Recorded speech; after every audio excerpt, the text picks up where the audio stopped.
और नौजवानों, मेरी कैफियत ये हो गई कि मैं एक छोटे बच्चे की तरह हिचकियां लेकर रो रहा था जब अपने आप को सलाहुद्दीन अय्यूबी की खबर के सामने देखा। और मुझे याद आ गया वो सलाहुद्दीन अय्यूबी की बहादुरी के कारनामे। जो लोग अपने घरों की बर्बादी को देखकर भी अपनी मेहमान नवाजी को नहीं बोलते, तुम उनको नहीं खत्म कर सकते जालिमों।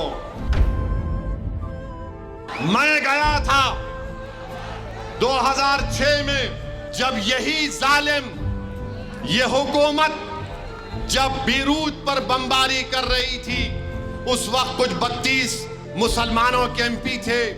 मीटिंग हुई कि सब जाएंगे, खैर वो क्या वजह थी कोई नहीं आए। मैं अकेला दमिश्क गया। दमिश्क में जब उतरा तो बीरूत का एयरपोर्ट बंद था, तो दमिश्क से आपको बीरूत जाना पड़ता था। मैं दमिश्क को पहुंचा। दमिश्क एयरपोर्ट पर इंडियन एम्बेसी का एक ऑफिसर आकर बोला कि ओवैसी साहब आप दूसरी फ्लाइट से वापस चले जाइए। मैंने कहा मैं नहीं जाऊंगा, मैं दमिश्क को आया हूं। मैंने कहा कि मैं जब दमिश्क को आ चुका हूं, मैं दमिश्क को देखना चाहूंगा। तो मुझसे कहा कि आप क्या देखना चाहेंगे दमिश्क में? तो मैंने कहा मैं दमिश्क में हजरत बिलाल की खबर पर जाना चाहूंगा। मैं दमिश्क में शहीदाने करबला के मज़ारात पर जाना चाहूंगा। मैंने कहा कि मैंने सुना कि यहाँ पर इब्न अल अरबी की भी खबर है, मैं वहां पर जाना चाहूंगा। मैंने कहा कि यहाँ पर इमाम हुसैन की बहन हजरत ज़ैनब का भी रोजा है, मैं वहां पर जाना चाहूंगा। तो उसके उस वक्त के इंडियन एम्बेसडर या जो भी थे, उन्होंने कहा कि अगर आप दमिश्क में ही रुकेंगे तो हम आपके लिए एक नदवे के पढ़े हुए आलिम दीन थे जो दमिश्क यूनिवर्सिटी में अरबी की तालीम हासिल कर रहे थे, मुझे उनके साथ दे दिया। शायद वो कहीं अमेरिका लंदन में है मौलाना वो। खैर मैं इन तमाम मुकामात पर गया। हजरत ज़ैनब के रोजे पर गया तो हैदराबाद के हमारे लोग थे, बड़े खुश हुए। हाँ, वहां पर मैं उस मस्जिद के पास भी गया जिसको मस्जिद उमय्यद कहा जाता है।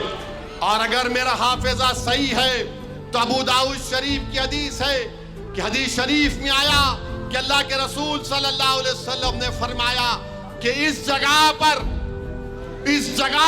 जब मुसलमानों की फौज होगी तो अल्लाह दोबारा हजरत ईसा अलैहि सलाम को भिजाएगा उसी जगह पर। मैं वो मस्जिद को भी देखा। फिर उसी मस्जिद के हाथे में एक ऊंचे मीनार में कमरा है जहां पर इमाम गज़ाली रहमतुल्लाह अलैह बैठकर अपनी किताब को लिखते थे। फिर मैं पूछा कि मुझे एक और जगह इस मस्जिद में देखना है।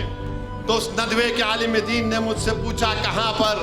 मैंने कहा मैंने सुना कि यहां पर मेरा हीरो सलाहुद्दीन अय्यूबी की भी खबर है। तो मुझे कहा कि हाँ, इस मस्जिद के हाथे में है। मैं सलाहुद्दीन अय्यूबी की खबर पर गया। और नौजवानों, मेरी कैफियत ये हो गई कि मैं एक छोटे बच्चे की तरह हिचकियां लेकर रो रहा था जब अपने आप को सलाहुद्दीन अय्यूबी की खबर के सामने देखा। और मुझे याद आ गया वो सलाहुद्दीन अय्यूबी की बहादुरी के कारनामे। नूरुद्दीन जंगी की भी खबर थी। खैर उसके बाद सुबह में मैं निकलकर बीरूत को गया। मैं बता रहा हूं बीरूत के वो जो वहां के लोग हैं वो मौत से नहीं डरने वाले हैं, वो मौत से नहीं डरते। ये मगरबी मुमालिक के लोग अगर ये समझ रहे हैं कि 40,000 फलस्तीनियों को मारकर 12 लाख साउथ लेबनान और साउथ बीरूत के लोगों को बेघर करके वो उन पर गलबा हासिल करेंगे, अरे मैंने अपनी आंखों से देखा कि 15 माला बिल्डिंग है, डिमोलिश हो चुकी है, लोग अपना सामान निकाल रहे हैं। किसी ने उनसे कहा कि ये हिंदुस्तान से आया है, तो मेरे पास आया और मुझे रोते हुए कहा कि मेरे भाई मुझे माफ कर देना। मैं उससे कहा कि मेरे भाई आपकी आंख में आंसू क्यों हैं? मेरे आंख में आंसू हैं इतनी बर्बादी को देखकर। उसने कहा कि मेरे दोस्त, तुम हमारे मेहमान हो, हम तुम्हें कुछ भी नहीं खिला सकते, कम से कम ये चाय तुम पी लो और बिस्किट खा लो। जो लोग अपने घरों की बर्बादी को देखकर भी अपनी मेहमान नवाजी को नहीं बोलते, तुम उनको नहीं खत्म कर सकते जालिमों, तुम उनको खत्म नहीं कर सकते। अरे वो लोग मौत से मोहब्बत करने वाले हैं, ये मौत से डरने वाले नहीं हैं।